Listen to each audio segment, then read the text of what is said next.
Dear student, आज के session में हम कक्षा 10 गणित के प्रश्नावली 8.1 के प्रश्न नंबर 2 को हल करने वाले हैं। प्रश्न नंबर 2 दिया है, संलग्न आकृति 8.3 में tan p minus cot r का मान ज्ञात कीजिए।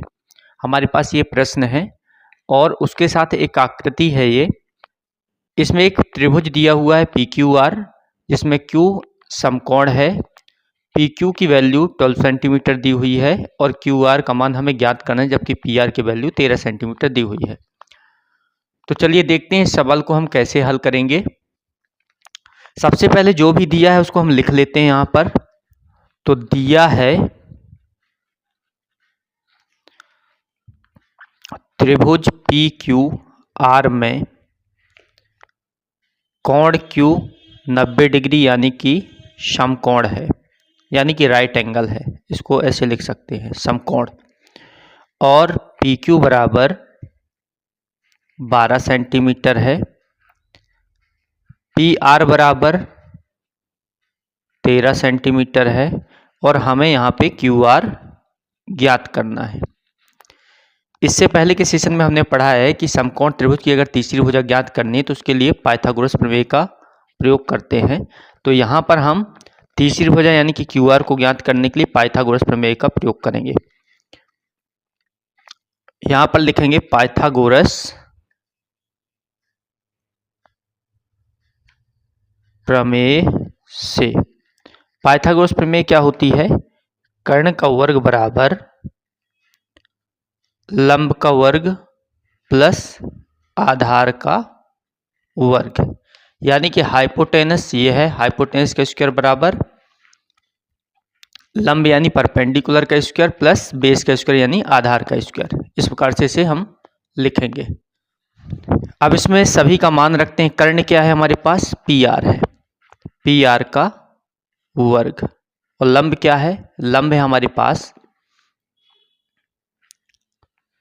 PQ, PQ का वर्ग प्लस आधार, आधार है QR का वर्ग, जिसे हमें ज्ञात करना है। इसको इस प्रकार से लिख लेंगे। अब इसमें मान रखना है। PR का मान कितना है? PR का मान है 13 का वर्ग, जबकि PQ का मान जो दिया हुआ है 12 सेंटीमीटर दिया हुआ है, तो 12 का वर्ग और QR हमें यहाँ से ज्ञात करना है। यहाँ पर 13 का वर्ग कितना होता है? 13 का वर्ग जो होता है 169 होता है, 169, जबकि 12 का वर्ग 144 होता है। QR हमको ज्ञात करना है, QR को यहीं रखेंगे।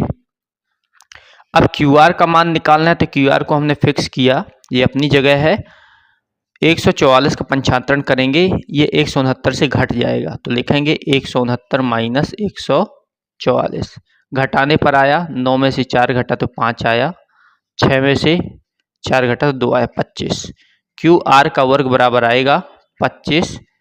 अब QR निकालना है, तो QR बराबर आ जाएगा रूट का 25। यहाँ से स्क्वायर हटा, यहाँ पर स्क्वायर हटेगा तो इसमें रूट जाएगा और रूट आ जाएगा 5। 25 जो होता है 25 होता है, 5 का स्क्वायर होता है, तो 5 को हमने बाहर निकाल दिया, तो 25 का स्क्वायर रूट जो होता है वो 5 होता है। 5 सेंटीमीटर इसका QR का मान आया। अब हमारे पास तीसरी भुजा दी हुई है 5 सेंटीमीटर। अब हमारे पास कर्ण भी दिया है, लंब भी दिया और आधार भी दिया है। अब हमें जो हल करना है उसको देखते हैं। प्रश्न में दिया है tan p minus cot r का मान निकालें। सबसे पहले tan p का मान निकालेंगे, cot r का फिर इसमें रखेंगे। tan p और cot r के मान को इसमें रख देंगे तो इसका आंसर आ जाएगा tan p और cot r। tan p का मान क्या है उसको यहाँ लिखेंगे, cot r का मान क्या है उसको यहाँ पर लिख देंगे। देखिए tan p जो दिया हुआ है, इसमें जो है समकोण त्रिभुज को अगर ध्यान से देखेंगे तो tan p यानी कि ये कोण ले रहा है। जब ये कोण लेता है तो मैंने बताया था पिछले सेशन में कि जो 90 डिग्री होता है, यानी कि समकोण जो भाग होता है उसके जस्ट सामने वाला कोण न्यून कोण होता है। चाहे तो हम इसको ऐसे घुमा सकते हैं। जब घुमाएंगे तो जिस कोण को हम ले रहे हैं वह वाली रेखा लंब कहलाती है और उससे दूसरी रेखा आधार कहलाती है। कर्ण पे कोई फर्क नहीं पड़ता। तो P के लिए आधार 12 सेंटीमीटर रहेगा और लंब 5 सेंटीमीटर रहेगा। इस ट्रिक का प्रयोग हमने किया था इसकी भुजा निकालने के लिए। तो ये साइन होता है, ये कॉस होता है और ये टेन होता है, ये टेन होता है। तो टेन का होता है लंब बटे आधार, तो इसको लिखेंगे लंब बटे आधार। जबकि आर कॉट का होता है टेन का उल्टा, तो आधार बटे लंब, आधार बटे लंब। और टेन पी के लिए हम त्रिभुज को देखेंगे तो ये है कोण, न्यून कोण पी लेना है हमें। घुमाएंगे, जैसे हमने इसको घुमाया, जब हमने इसको घुमाया तो हमने देखा कि अगर टेन पी हम ले रहे हैं तो इसके लिए आधार ये है और लंब ये है, जबकि आर के लिए आधार लंब ये हो जाएगा, आधार ये हो जाएगा। तो जब हम टेन पी लेंगे, पी कोण को लेंगे तो इसको आधार मानेंगे, इसको लंब मानेंगे। तो हमें लिखना है यहाँ पर लंब बटे आधार। तो लंब यहाँ से 5 सेंटीमीटर हो जाएगा और आधार 12 सेंटीमीटर हो जाएगा।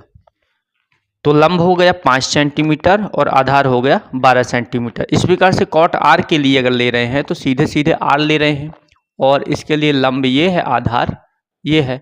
तो आधार बटे लंब है तो 5/12 इसका भी मान आया, 5/12 इसका भी मान आया, 5/12 इसका भी मान आया।